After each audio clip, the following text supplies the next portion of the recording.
Ako po'y nananawagan sa inyo. Sana tulungan niyo ako. Huwag po tayong papayag na another Pilipino ay dadalhin sa dahig. Pangalawa, kay Pangulong Duterte. Ako po'y nananawagan sa inyo na sana pumunta kayo dito, tulungan niyo kami, mag-vigil tayo dito sa harapan ng Senado. But ito po ang emergency. Nagkaputukan na po. May report ako from the Sergeant at Arms. So NBI is denying na tao nila pero nagkaputukan na. So we don't know what's happening. Everyone's locked in their rooms now. We cannot go out. We cannot secure our other staff. Senator Bato, Senator are together. Walang sumasagot from the government, from us. This is the Senate of the Philippines. This is the Senate of the Philippines. May putukan na po dito. So sa lahat ng nakikinig, please, DND, DILG, what is happening? NBI, what is happening? Why are we under attack here? Inihayag kagabi ng Department of the Interior and Local Government Secretary Jan Vic Remulla na mayroon umanong mga armadong kalalakihan ang tinangkang pumasok sa ikalawang palapag ng Senate building kagabi.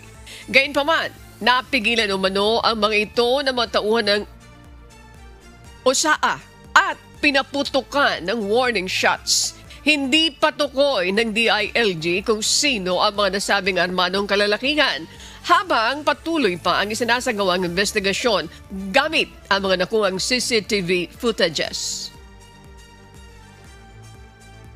At approximately 7:46, armed men tried to enter through the second floor but were stopped by the USAA.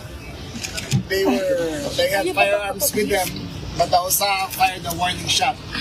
They retreated at the back and started firing indiscriminately into the air. Now, we do not have a definite count of how many people tried to enter the building. We do not know who is behind this, but we will find them.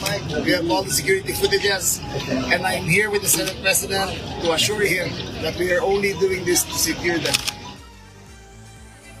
Kagabi, nabulabog at nagkagulo sa Senado sa gitna ng ipinatutupad na lockdown dahil sa isinasagawang tangka umanong pag-aresto kay Senator Ronald Bato de la Rosa na kasalukuyan pa rin nakapailalim sa protective custody. Nananawagan po kami sa lahat po ng ating nakikinig ngayon. I'm in the Senate with the other senators. We're having a caucus. Nabalitaan po namin na allegedly may mga taga-NBI na gustong pumasok.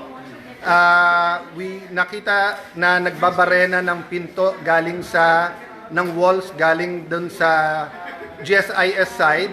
So we have our security here. Papasalamat kami sa PNP, outside and inside meron. Nandito ang Marines, but ito po ang emergency. Nagkaputukan na po. May report ako from the Sergeant at Arms. So NBI is denying na tao nila pero nagkaputukan na. So we don't know what's happening. Everyone's locked in their rooms now. We cannot go out. We cannot secure our other staff. Senator Bato, Senator are together. Walang sumasagot from the government, from us. This is the Senate of the Philippines. This is the Senate of the Philippines. May putukan na po dito. So sa lahat ng nakikinig, please, DND, DILG, what is happening? NBI, what is happening? Why are we under attack here? I don't know what's happening, but I do not know if I can keep my people safe here. I'm willing to go out. I'm willing to face anyone who is going to serve the warrant or do whatever. I told you, you're welcome to serve. But do not do this. So please help us. Please let us know what is happening here. I will repeat po, kinonfirm ng ating Sergeant at Arms na nagkaputukan na po. Many senators here have the numbers of the AFP Chief of Staff, etc. We're trying to get in touch, no? So far po, nagpe-perform yung Marines dito, yung USAA, yung pulis sa labas. But inside the building, we do not know what's happening. I'm sorry I have to do it this way. Hindi po namin malaman kung ano nangyayari. So I'm relying on your prayers po. And I'm relying kung may nakikinig from the government here, what is happening po dito sa Senado. We have received the article of impeachment po. It is here. We are having a caucus how we will address that. So why is this happening at bakit may putukan nga dito? Please, someone respond, call us, let us know what's happening. Pinabulaanan ni National Bureau of Investigation Director Melvin Matibag na nagpadala sila ng NBI agents sa loob ng Senado kagabi. Ito ang sagot ng NBI Director matapos sabihin ni Senate Secretary Mark Leandro Mendoza na perceive NBI agents umano ang mga sangkot sa palitan ng putukan sa loob ng Senate building kagabi. Sa isang panayam, ipinaliwanag ni Director Matibag na mula pa kahapon ng umaga ay mayroon na silang agency performance review and formulation sa NBI kung saan lahat ng kanilang mga officer ay naroroon. Dagdag pa nito, wala silang plano na isilbi ang warrant of arrest laban kay Senator De La Rosa. Binigyan din ni Attorney Matibag na nagbigay na siya ng commitment kay Senate President Alan Peter Cayetano kung saan hindi niya papasok sa Senado ang NBI nang hindi nakikipag-coordinate sa Senate President. Nilinaw rin ito na walang utos sa kanila na isilbi ang arrest warrant at sa halip ay naghihintay lamang rin sila ng magiging direksyon ng kasong ito sa Supreme Court. Good evening everyone. First and foremost, salamat sa Diyos, salamat sa prayers nyo. So far, everyone is safe. So far, walang balita po na anyone got hurt from the gunshot. So let me update you. First of all, kalma muna lahat.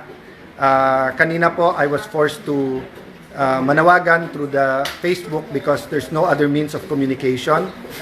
Even now, I want to be in front of the Senate media, pero sinesecure pa yung ibang areas and I think they're downstairs. So, Secretary Remulla of SILG, of the DILG is here. General Aberin of the NCRPO are here. Secretary Teodoro called us and President Marcos called us, assuring us it wasn't government and kinakamusta kung ano takbo ng mga kung kamusta, kung nandito na si Sec John Vic and to make sure the investigation is independent. So I'm just talking to everyone to tell you, one, thank you sa inyong prayers. Two, we're here. Most of the majority senators are here. Senator Bato, dun sa nagtanong, Julbert Urbista, si Sen Bato is secured, he's okay. Aakyatin namin ni Sec Remulla, hindi siya arrestuhin. Ngayon, they will respect the Supreme Court's decision of giving 3 days each na mag-comment, no?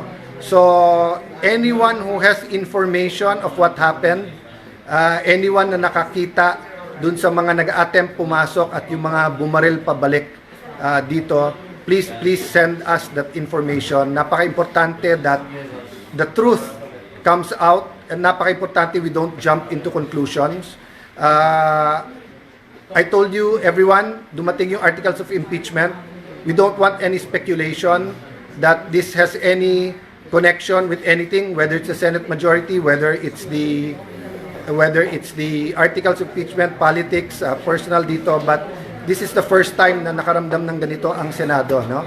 So we will report back through the media when we have time, but we're okay po. So sa lahat po na nagtatanong, no? But we will start the investigation. We will let people leave when we're sure they're not suspects and when everyone's safe. But right now po, akyatin muna ng Senator Bato to make sure he's okay. Ako po'y nananawagan sa inyo. Sana tulungan nyo ako. Huwag po tayong papayag na another Pilipino ay dadalhin sa dahig. Pangalawa, kay Pangulong Duterte. Ako po'y nananawagan sa inyo na sana pumunta kayo dito, tulungan nyo kami, mag-vigil tayo dito sa harapan ng Senado. Sa kanyang mga taga-suporta na nagpapasaklolo, si Senator Bato de la Rosa. Nanawagan siya sa kanyang Facebook Live na mapigilan ang pag-aresto sa kanya ng International Criminal Court. Bago yan, napakanta pa namin si Bato ng PMA hymn. Only to righteous way, those solid ranks of gray, thy virtues to display. Academy, oh hail to thee. When bells for us are rung and our last stops is sung, let generations see our country free. Bukod dyan, may panawagan din kanina si Bato sa mga kapwa taga-PMA. I am not appealing for a violent support. I am appealing for a peaceful support para naman makita ng ng gobyerno natin kung hindi nila pinapakinggan yung aking pakiusap na ako ay isang Pilipino na humihingi ng suporta galing sa inyo, na dapat sana ay huwag niyo akong ipagkanulo sa mga dayuhan.